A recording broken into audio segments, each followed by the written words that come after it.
गडकरी जी नागपुर से सांसद हैं। 100 सवा 100 सांसदों की सूची उन्होंने बना ली है। वो कभी भी अरे कुछ भी झटका दे सकते हैं। भारतीय जनता पार्टी बौखलाई हुई है, तो लड़ाई आर या पार की है। ओके। एक को शहीद होना है। अब या तो मुकेश अंबानी शहीद हो जाएं और या मोदी जी शहीद हो जाएं। कैसे हैं दोस्तों? दोस्तों, उपराष्ट्रपति चुनाव के बीच एक बहुत बड़ी खबर केपी मलिक जी के हवाले से निकल करके आ रही है कि नितिन गडकरी गुजरात लॉबी से नाराज सांसदों के सरदार बन सकते हैं। यानी कि नितिन गडकरी कुछ बहुत बड़ा करने वाले हैं। देखिए, नितिन गडकरी और अमित शाह के बीच जो गद्दी की दावेदारी है वो बराबर की है, और इसीलिए शायद ये एथेनॉल वाली खबरें, महंगी सड़कों वाली खबरें जानबूझ करके मीडिया में लीक करवाई जा रही हैं। तो क्या उपराष्ट्रपति चुनाव के समय नितिन गडकरी इतनी ताकत इकट्ठा कर पाएंगे कि वो बार्गेनिंग पोजीशन में आ जाएं? तो क्या कुछ समीकरण होने जा रहे हैं, समझेंगे वरिष्ठ पत्रकार केपी मलिक जी से। केपी मलिक सर, आपने अखबार में एक लेख लिखा जिसमें आपने कहा है कि नितिन गडकरी बागियों के सरदार बनने जा रहे हैं। क्या कुछ है, पूरा माजरा जरा समझाइए। सबसे पहले प्रज्ञा जी नमस्कार, धन्यवाद आपको, आपके दर्शकों को।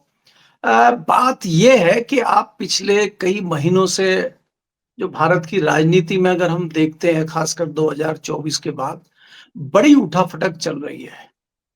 और जो साहेब हैं और चाणक्य हैं, उनकी जो घबराहट है, उनकी जो हड़बड़ाहट है, वो साफ दिखाई दे रही है। और बहुत सारे कारण हैं, चाहे आपकी विदेश नीति हो, चाहे आपकी देश नीति हो, आप सब में आपने मार खाई है और आप सरसब्ज होते हुए, सक्सेस होते हुए दिखाई नहीं दे रहे। आपने जिस प्रकार से आपने देखा कि आप जीएसटी पे रोल बैक कर दिया आपने। जी। आप तो जीएसटी बड़े बड़े उससे ढोल धमाके बजा के रात को लेके आए थे। आपने नोटबंदी की थी, उस पर भी आप वापस आते हुए दिखाई दे रहे हैं। आपकी जो विदेश नीति थी वो उसमें भी आप खत्म होते नजर आ रहे हैं। आप कहाँ हैं आपके विदेश मंत्री? आप तो चाइना गए थे, वहां चाइना की दीवार ठीक करने गए थे, वहां मिस्त्री को ले गए, इंजीनियर कहाँ है? तो ये तमाम चीजें बताती हैं कि अभी जो है गुजरात लॉबी की स्थिति बहुत खराब है। और संघ ने भी जिस प्रकार से पिछले दिनों से बहुत दबाव भारतीय जनता पार्टी के इन शीर्ष नेताओं के ऊपर बनाया हुआ था, अब एक बड़ी लॉबी तैयार हो गई है संघ में और भारतीय जनता पार्टी में, और वो संगठित हो गई है तरीके से। और इसमें जो असली सूत्रधार हैं, जो पर्दे के पीछे सूत्रधार हैं, अब वो मुकेश अंबानी आ गए हैं। और आपको ये समझना होगा कि जड़ें जुड़ती हैं सबकी जाके महाराष्ट्र में मुंबई में और नागपुर में। गडकरी जी नागपुर से सांसद हैं, मुंबई उनका आना जाना है। मुंबई के जो मुख्यमंत्री हैं उसी कोटरी के हैं। मुकेश अंबानी जी को आप जानते हैं, उनका परिचय आपको जरूरत नहीं है। उनके 4 से 6 दर्जन सांसद उनके पेरोल पर रहते हैं। ताजा खबर यह है कि 100 सवा 100 सांसदों की सूची उन्होंने बना ली है। वो कभी भी अरे कुछ भी झटका दे सकते हैं। तो ये तमाम जो खबरें इस तरह की आ रही हैं, इसमें कहीं ना कहीं नितिन गडकरी शामिल है। और नितिन गडकरी जिस तरह से संघ की पसंद है और बाकी लोगों की पसंद है, मुकेश अंबानी की पसंद है, तो उससे कहीं ना कहीं गुजरात लॉबी में हड़बड़ाहट है। तो अगर हमें उनको निपटाना है, उनको परेशान करना है, उनको बदनाम करना है, तो फिर हमें कुछ करना होगा। तो उसके लिए हमारे पास सबसे बड़ा जो हथियार है वो एथनॉल का है। यस। अब एथनॉल में नितिन गडकरी के दोनों लड़के एथनॉल की कंपनियां चलाते हैं। एथनॉल की करीबन भारत में और बाहर अगर हम सारी जोड़े जो पेट्रोल के लिए तैयार कर रही है एथनॉल, जो हम वाजपेयी जी के जमाने से सुन रहे थे, पिछले कुछ दिनों में बड़ी जल्दी से तैयार हो गया और 20% चुपचाप एथनॉल मिलाया जा रहा है और हमें पता ही नहीं है। तो उसमें करीब 300 कंपनियां इन्वॉल्व हैं। तो अगर 300 कंपनियां इन्वॉल्व हैं, तो सवाल नितिन गडकरी के लड़कों के ऊपर क्यों खड़े हो रहे हैं? एक बात, मैं उनको क्लीन चिट नहीं दे रहा ये कह के कि भाई वो होंगे। गड़बड़ियां तो हैं, पैसा तो कमाया जा रहा है। जो कुछ सैकड़ों करोड़ की कंपनियां थी, वो हजारों करोड़ की कंपनियां 2 साल में 4 साल में कैसे हो गई, ये बहुत बड़ा सवाल है, ये जांच का विषय। लेकिन इसी समय गडकरी के ऊपर सवाल क्यों? बाकी लोगों को उठाइए। और सबसे बड़ा कारण, ये तो पेट्रोलियम मिनिस्ट्री का काम है। अरे एथनॉल पेट्रोल में मिलाने का काम तो पेट्रोल मिनिस्ट्री का है, या जबरदस्ती जाके गडकरी ने मिला दिया? तो इसमें जो पेट्रोलियम मिनिस्टर हैं वो कहाँ पर्दे के पीछे हैं? उनसे क्यों नहीं सवाल हो रहे हैं? तो ये सारी चीजें तो सीधा सीधा समझ में आता है कि गडकरी को बदनाम करने के लिए गडकरी को पीछे धकेलने के लिए इस हथियार का प्रयोग किया जा रहा है, क्योंकि गडकरी उन चंद लोगों में से हैं जिसपे संघ उनको एक बड़ा पद देने का विचार कर रहा है। आपको देखना होगा जब जब आप इस जब बात जब में आगे बढ़े, मैं सबसे पहले आपका पूरा ट्वीट पढ़ के दर्शकों को सुना देती हूँ ताकि वो भी बेहतर समझ पाए कि आपने जो बहुत बड़ी खबर दी है आखिर वो क्या है पूरा माजरा। उन्होंने केपी मलिक जी लिख रहे हैं कि क्या गडकरी बनेंगे बागियों के सरदार। सूत्र दावा कर रहे हैं कि केंद्रीय मंत्री नितिन गडकरी महाराष्ट्र के डिप्टी सीएम एकनाथ शिंदे के संपर्क में है। कुछ राजनीतिक जानकारों का दावा है कि उपराष्ट्रपति चुनाव में क्रॉस वोटिंग का माहौल भी इसी रणनीति का हिस्सा हो सकती है। गडकरी के बागी तेवर पार्टी नेतृत्व के लिए गंभीर चुनौती साबित होंगे, खासकर ऐसे वक्त में जब सत्ता के गलियारों में असंतोष और भविष्य की राजनीति की नई इबारत लिखी जा रही है। बहरहाल नितिन गडकरी के सामने अब दो रास्ते हैं। पहला, या तो वे पार्टी अनुशासन के दायरे में बने रहें, दूसरा या फिर वो असंतुष्टों की अगुवाई करते हुए एनडीए और भाजपा के भीतर एक नया केंद्र बनाए। उनका ये साहसिक और कटाक्षपूर्ण बयान भाजपा हाई कमान यानी गुजरात लॉबी के लिए चेतावनी है। जो उन्होंने ये बात कही थी कि जो लोगों को मूर्ख बना सकता है वही सबसे अच्छा नेता है, यानी गुजरात लॉबी के लिए ये चेतावनी है कि सत्ता की राजनीति मात्र रणनीति या लॉबी का खेल नहीं बल्कि नेतृत्व का एक नया विमर्श भी अब तैयार हो रहा है। अगर गडकरी को दबाने की कोशिशें इसी प्रकार जारी रही, यानी तमाम जो खबरें प्लान की जा रही हैं, चाहे वो एथेनॉल वाली हो, चाहे वो महंगी सड़कें वाली हो, तमाम तो वे पार्टी के असंतुष्ट बागियों के नेतृत्वकर्ता बन सकते हैं और जो कि भाजपा के सियासी गणित को निर्णायक रूप से बदल सकती है। मलिक सर, बहुत बड़ी बात आपने लिखी है। अब मैं ये जानना चाहती हूँ सीधे कि नितिन गडकरी क्या इतनी शक्ति हासिल कर सकते हैं कि वो एक तरीके से एक नया केंद्र बन जाए, या फिर बार्गेनिंग कर पाए, या फिर अब सब कुछ उनके कंधों पर आ जाए? तो प्रज्ञा जी, आपने ये कहावत तो सुनी होगी कि मरता क्या नहीं करता। तो या तो आप शहीद हो जाइए और या आप लड़ाई लड़िए, झंडा उठा के आगे बढ़िए आप, और या आप शहीद हो जाइए। मैंने वो भी तो लिखा है ना कि आप पार्टी के अनुशासन के तौर पे काम करते रहिए, और पार्टी का अनुशासन तो आप जानते हैं। पार्टी का अनुशासन तो आजकल जो है जिस प्रकार से गुजरात लॉबी चला रही है, तो उस अनुशासन में बने रहिए। आप बने रहे काफी दिन तक, राजनाथ जी बने हैं 14 से लेके आज तक, तो आप भी बने रहिए। अगर आपको कुछ हासिल करना है तो आपको मोर्चा तो लेना पड़ेगा, और ये मोर्चा लेने का समय है। ये बात बखूबी नितिन गडकरी भी जानते हैं, एकनाथ शिंदे भी जानते हैं, चंद्रबाबू नायडू भी जानते हैं, श्री मोहन भागवत जी भी जानते हैं। तमाम लोग इस चीज को जानते हैं, इसीलिए चीजें शुरू हो रही हैं। और आप देखिए कि ये जो और दूसरी बात आप समझनी होगी आपको कि चाणक्य जिस तरह से कई मोर्चों पे फेल हुए हैं, तो प्रधानमंत्री जी ने कमान अपने हाथ में ले ली है। प्रधानमंत्री जी, चाहे बिहार का मामला हो, चाहे उपराष्ट्रपति का मामला हो, रात को 8 बजे अगर भोज दे रहे हैं सांसदों को बुला के, तो प्रधानमंत्री क्यों दे रहे हैं कि चाणक्य जी कहाँ चले गए? चाणक्य नहीं कर पा रहे क्या? तो इनके जो एक एक योद्धा थे, जिनके साथ लड़ाई, जिनको साथ में लेकर लड़ाई मोदी जी लड़ रहे थे, वो एक एक योद्धा धराशायी होते जा रहे हैं। उनमें सबसे बड़े योद्धा जो धराशायी हुए हैं, उनको हम चाणक्य के नाम से जानते हैं। और हम शुरू फिर वही मैं वहीं से करता हूं कि 2024 में लोकसभा चुनाव में उत्तर प्रदेश में आप धराशायी हुए, उसके बाद आप जो है कॉन्स्टिट्यूशन क्लब के चुनाव में धराशायी हुए, अब आप बिहार में भी धराशायी हो रहे हैं। चाणक्यगिरी दिख नहीं रही है। दूसरे मोर्चे पर अगर आप विदेश नीति पर देखते हैं, तो आपके जो विदेश मंत्री आपने बनाए थे, तमाम चीजों को दरकिनार करते हुए आपने एक ब्यूरोक्रेट को विदेश मंत्री बनाया था, वो आपकी विदेश नीति धराशायी करके गायब हो गए। उसके बाद जो तमाम चीजें आप देख रहे हैं, पार्टी के अंदर जो विद्रोह है, पार्टी के अंदर जो सवाल उठ रहे हैं, वो ये उठ रहे हैं कि ये जो नौकरशाह लाके आपने एकाएक पार्टी में शीर्ष पे बिठाए हैं, इनको मंत्री बनाया है, 2-2 3-3 मंत्रालय आपने दिए हैं, तो ये बात क्या है? ये कर क्या रहे हैं?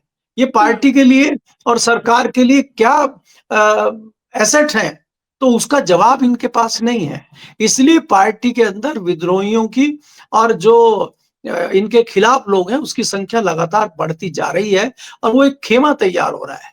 अगर आप देखेंगे पिछले दिनों अभी राजस्थान में मोहन भागवत जी हैं, वहां पे वसुंधरा जी की मुलाकात उनसे हुई है। पिछले दिनों योगी जी की मुलाकात हुई थी, शिवराज चौहान की मुलाकात भागवत जी से हुई थी और गडकरी की मुलाकात हो रही है। तो ये मुलाकातों का दौर एकाएक क्यों बढ़ गया है? पिछली बार जब हमने कहा था कि भागवत जी 11 तारीख को इस्तीफा दे सकते हैं, लेकिन उन्होंने तो इस्तीफा दिया नहीं, ये क्या हुआ एकाएक? तो इसमें खबर ये है कि जिनके नाम पे हम लगातार चलाते हैं कि उनको अध्यक्ष बनाया जाएगा, उन्होंने ही सलाह दी है। उन्होंने ही सलाह दी है कि आपने अगर खुद ही आप जो है पद से उतर गए, तो बस पूरी इनके हवाले आप कर देंगे, तो फिर तो कंट्रोल हमारे हाथ में बचेगा ही नहीं। और आपने इस्तीफा दे दिया और उन्होंने इस्तीफा नहीं दिया, तो फिर क्या करेंगे आप? तो इसलिए आपको इस्तीफा देने की कोई जरूरत नहीं है। इसीलिए मोहन भागवत जी ने पलटी मारी है कि वो इस्तीफा नहीं देंगे और आपके अंदर रह के आपको जो है हटाने का काम किया जाएगा। देखिए, आप चौतरफा अभी आप गिर चुके हैं और आपके हाथ में जिस प्रकार से अभिमन्यु चक्रव्यूह में गिर गए थे और अंत में आपको जो है वो रथ का पहिया लेके रक्षात्मक मुद्रा में वो थे। आज हम देखते हैं कि मोदी जी रक्षात्मक मुद्रा में अपनी माँ के नाम को लेके खड़े और कि मेरी माँ को गाली दी है। अरे भाई, आज आपकी माँ को गाली किसने दी है, क्या दी है? वो आपकी माँ को गाली नहीं दी है, देश के प्रधानमंत्री की माँ को गाली दी है, तो उस पर तत्काल शासन प्रशासन को एक्शन लेना चाहिए। वो जो व्यक्ति है उनको सलाखों के पीछे डालना चाहिए। अगर बहुत बड़ा अपराध उन्होंने किया तो उनको फांसी देनी चाहिए, या आप माँ के नाम पे वोट मांगेंगे और वो व्यक्ति आजाद लेकिन घूमेगा। बिहार में कुछ इसका असर दिखाई नहीं दिया। कहीं ना कहीं शायद लोग भी समझ गए थे कि ये सिर्फ वोट पाने का एक तरीका है, एक तरह की नौटंकी है। इसीलिए खुद भाजपाइयों को सड़क पर उतरना पड़ गया और आम बिहारियों को खदेड़ खदेड़ कर बिहार बंद हो गया साबित कर रहे थे। लेकिन अभी नितिन गडकरी पर ही रहते हैं। केपी मलिक सर, आपको कितनी उम्मीद है? मतलब आपने कहा कि अब वो समय आ गया है जब परिवर्तन हो सकता है, तो ये परिवर्तन अब कितना समय है इस परिवर्तन को होने में? उपराष्ट्रपति देखिए चुनाव। प्रज्ञा, एक तो सबसे पहले आपको राष्ट्रपति चुनाव के परिणाम देखने होंगे और मैं ये देख रहा हूं कि राष्ट्रपति चुनाव उपराष्ट्रपति चुनाव में एनडीए के चुनाव के ऊपर बहुत तगड़ा खतरा है और अगर वो जीतते भी हैं तो वो बहुत ज्यादा फासले से नहीं जीतेंगे और अगर वो कम फासले से जीतते हैं तो ये भी एक प्रकार से विपक्ष की जीत है, नंबर एक। और नंबर दो ये है कि बिहार चुनाव का जो परिणाम है, जो हमें दिखाई नहीं दे रहा है एनडीए के पक्ष में आते हुए। एनडीए के पक्ष में अगर बिहार चुनाव का परिणाम नहीं आता है तो एकाएक सारे केंद्र के समीकरण बदल जाएंगे। आपको उसके लिए नवंबर से दिसंबर तक का इंतजार करना होगा। बहुत सारी चीजें आपको बदली हुई नजर आएंगी और उसकी तस्वीर अगर आप आकलन करते हैं, विश्लेषण करते हैं, आप चीजों में घुसते हैं, तो आप मुझे बताइए कि एकाएक वन तारा में आप जाके फोटो खिंचवा रहे थे शेर के बच्चे को गोद में लेके और एकाएक वहां पे छापेमारी शुरू हो गई, जांच पड़ताल शुरू हो गई है, फटाफट सुप्रीम कोर्ट ने कमेटी बना दी है। ऐसा क्या अचानक हो गया वहां? और ये कौन है वनतारा के मालिक? ये किसका बेटा है? ये क्यों हो रहा है? तो ये क्या आम आदमी को समझ में नहीं आता है? और जिसके ऊपर हो रहा है, देखिए, अगर एक बार को कोई आपके ऊपर हमला करे तो आप कुछ सोच भी सकते हैं, छोड़ दो देखेंगे। अगर आपके बच्चे के ऊपर हमला करे तो फिर आप समझ सकते हैं क्या होता है। तो लड़ाई आर या पार की है, एक को शहीद होना है। अब या तो मुकेश अंबानी शहीद हो जाएं और या मोदी जी शहीद हो जाएं। तो अब ये तो देखना पड़ेगा कौन से होंगे, उसके लिए हमें इंतजार करना पड़ेगा नवंबर इतना तक। बुरा समय भाजपा का इससे पहले कभी देखने को नहीं मिला। एक तरीके से बिल्कुल नेपथ्य की स्थिति में भाजपा जाती हुई दिख रही है। कोई भी पैतरा काम नहीं आ रहा। मोदी जी ने सामने आकर के बोला कि मेरी माँ को गाली दी गई, उसके लिए अब लोगों को बाहर निकलना चाहिए। उनको वीडियो कॉन्फ्रेंसिंग के दौरान सामने रो रही महिलाएं भी दिख गई। इसके अलावा बिहार में जो इसका असर दिखा वो तो बिल्कुल दिखाई नहीं दिया। दूसरी तरफ जीएसटी, जिसको ये बिल्कुल सीना ठोक करके लेकर के आए थे, उस पर भी इनको बैक स्टेप यानी बैक फुट लेना पड़ गया। ये सब कुछ आखिर इतना बुरा दौर कैसे आ गया भाजपा का? ये लोग तो हमेशा जीतने वाले लोग थे, आदेश देने वाले लोग थे। नहीं प्रज्ञा जी, देखिए, भाजपा का बुरा दौर मत कहिए इसको। इसको आप गुजरात लॉबी का दौर कहिए। जिस जिस प्रकार से इन्होंने भाजपा को बंधक बना लिया था और भाजपा को पूरा इन्होंने ले लिया था। भाजपा एक बहुत बड़ी पार्टी है और आज भी आप देखिए, ये जो हम नितिन गडकरी की बात करें या किसी भी दूसरे व्यक्ति की बात अगर हम करते हैं, आज भारतीय जनता पार्टी के तमाम लोग और आरएसएस के तमाम लोग कोई नहीं चाह रहे हैं कि भारतीय जनता पार्टी की सरकार गिरे। लेकिन हर व्यक्ति ये चाहता है कि ये दोनों लोग हटें और पार्टी की कमान किसी अच्छे व्यक्ति के हाथ में आए। और तमाम जो दूसरे लोग हैं, जो एनडीए में पुराने लोग थे जो छोड़ के चले गए, उसके अलावा ममता बनर्जी भी वापस जा सकती है, शिवसेना भी वापस जा सकती है, पंजाब वाला दल भी वापस जा सकता है और बहुत सारे नए दल आ सकते हैं, सपोर्ट कर सकते हैं और कल को अनिल अंबानी भी ठीक हो सकते हैं। ये तो सिर्फ 2 लोगों से है। अब आप बताइए ना, जो सारे जितने की मंत्रालय हैं, वो सारे आपने ब्यूरोक्रेट को दिए हुए हैं और ब्यूरोक्रेट ने पिछले 10 साल में क्या रिजल्ट दिया उसका आकलन हो रहा है, जिसमें सबसे बड़ा उदाहरण विदेश नीति का आपके सामने आ चुका है। ऐसे ही थोड़े दिनों में आपको एक दूसरे मंत्री का खेला शुरू समझ में आएगा, फिर वो मंत्री भी गायब हो जाएंगे। यहाँ पे जो होता है, चुनाव आयोग का जब तक मामला सामने आता है, वो चुनाव आयोग के कर्ता धर्ता गायब हो जाते हैं। जब इस जी। मंत्री का आता है, वो मंत्री गायब हो जाता है। फिर अभी दूसरे मंत्री का होगा तो मंत्री गायब हो जाएगा। भाई नेता होंगे तो नेता गायब नहीं हो सकते, वो दिखेंगे आपको। लेकिन ब्यूरोक्रेट तो गायब हो रहे हैं। वो तो सब विदेशों में अपना ठिकाना बना के तैयार है, झोला उठाएंगे चल देंगे। और इनका तो पुराना जुमला है कि झोला उठाएंगे चल देंगे। तो ये इसीलिए चौतरफा अभी घिर चुके हैं और इनकी जो जुमलेबाजी है वो कहीं चलने वाली नहीं है। ये मैंने जैसे आपको मैं फिर कह रहा हूं कि जो रथ का पहिया मोदी जी ने बिहार में घुमाया है, ये इन्होंने आखिरी एक इनकी कोशिश है, लेकिन वो कोशिश भी इनकी चलती हुई इनको खुद को नहीं दिख रही है, हुँ, इसलिए हताश हैं। आज किस प्रकार के विजुअल आ रहे हैं, किस प्रकार के वीडियो बिहार से आ रहे हैं, आप देखिए कि आप स्कूलों में जाने वाली महिला टीचर को रोक रहे हैं, उसके साथ आप हुँ, बदतमीजी कर रहे हैं। आपने तो हद ही कर दी कि एक महिला को पेन हो रहा है, उसको हॉस्पिटल जाना है, उसका भाई उनका कोई बच्चा पैदा होना है, आप उनको भी ज़बरदस्ती रोक रहे हैं और नहीं जाने दे रहे हैं, कह रहे हैं आपको पता होना चाहिए आज भारत बंद है, बिहार बंद है सॉरी, और आपको समय देख के जाना चाहिए। तो जो प्रसव पीड़ित महिला है, वो उसको प्रसव पीड़ा कब होगी, वो भाजपा बताएगी। तो ये दुर्दिन इनके आ गए और कहाँ ये कर रहे हैं इस तरह की हरकतें? बिहार में, जो राजनीतिक रूप से, सियासी रूप से बहुत ही आगे वाला स्टेट है वो। वहाँ बहुत एकदम। जागरूक लोग हैं बिहार के, जो सियासी तौर पे बड़े जागरूक माने अच्छा, जाते हैं भाजपा और वो को हर ऐसा राजनीति को क्यों जानते हैं। करना पड़ा केपी मलिक सर? आपको इसके पीछे क्या मतलब क्या दिखाई क्या दे रहा? क्या बहुत ज़्यादा फ्रस्ट्रेशन के चलते ऐसा कर दिया या फिर क्या था? नंबर बढ़ाने के लिए कर रहे हैं मारपीट, गुंडाई कर रहे हैं, क्या है मामला? देखिए प्रज्ञा, अगर आप देखें, नीतीश कुमार मान के चल चुके हैं कि अब उनका हुँ, अस्तित्व खत्म होने जा रहा है।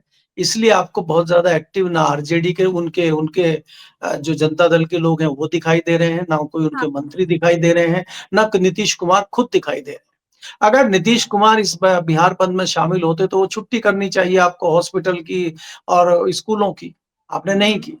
दूसरी चीज ये है कि भारतीय जनता पार्टी बौखलाई हुई है, क्योंकि भारतीय जनता पार्टी ने जो तमाम साम दाम दंड भेद बिहार में किए थे, वो काम आते हुए नजर नहीं आ रहे हैं। भारतीय जनता पार्टी ने पीके को भी भेजा था वोट काटने के लिए। भारतीय जनता पार्टी ने तमाम धार्मिक मुद्दे की हिलाने की कोशिश की वहां पे। बहुत सारी कोशिशें भारतीय जनता पार्टी ने की। जब कोई मुद्दा भारतीय जनता पार्टी का बिहार में नहीं चला, तो अंत में एक निर्णय इन्होंने ये किया कि इसको थोड़ा सा अपनी माँ के ऊपर एक बार आजमा के देखें कि ये कुछ जुमलेबाजी हुँ, चलती है क्या? ये भी नहीं चली, सिद्ध हो गया।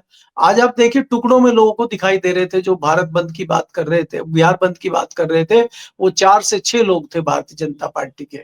और वो जबरदस्ती बंद कराने की बात, चाहे दुकानें बंद कराने की बात हो, चाहे बाजार बंद कराने की बात हो, चाहे लोगों को साइकिल से धक्का देने की बात हो, चाहे मोटरसाइकिल पर रोकने की बात हो, चाहे वकीलों को रोकने की बात हो, चाहे जजों की गाड़ियां रोकने की बात हो, तो वो इक्के-दुक्के लोग थे।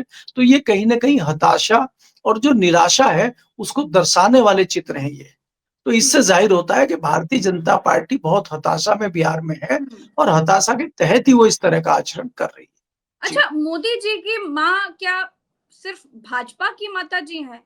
सिर्फ भाजपा वाले ही सड़कों पर दिखे, एनडीए गायब रहा, मतलब नीतीश कुमार बहुत कोसों दूर रहे बिहार बंद से, चिराग पासवान कोसों दूर रहे, जीतन राम मांझी नजर नहीं आए। मतलब क्या था ये?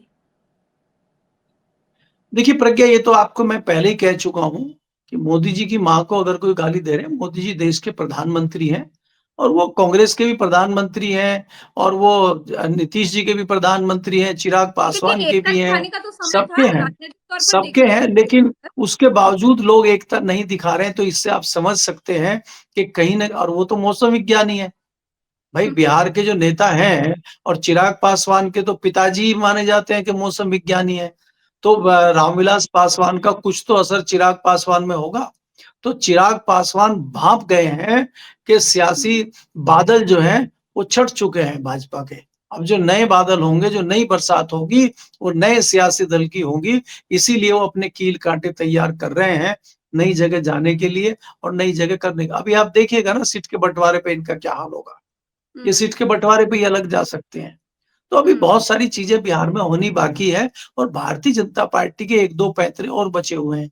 इलेक्शन को किस प्रकार से कराया जाए, कितने टुकड़ों में कराया जाए, कब-कब कराया जाए, कहीं जुमे के दिन कराया जाए क्या ताकि मुसलमान नमाज पढ़ने चले जाएँ उस टाइम कर दो। ये अभी पैंतरे कई सारे अपनाएँगे, आप देखते जाइए। जी। चलिए बहुत बहुत शुक्रिया केपी मलिक सर, आपने समय दिया। दर्शकों का भी बहुत बहुत आभार। तो उपराष्ट्रपति चुनाव से पहले, ठीक पहले कुछ बहुत बड़ा खेला होने जा रहा है, उस पर बात कर रहे थे। फिलहाल के लिए इतना ही। चैनल को सब्सक्राइब कीजिएगा। नमस्कार, जय हिंद।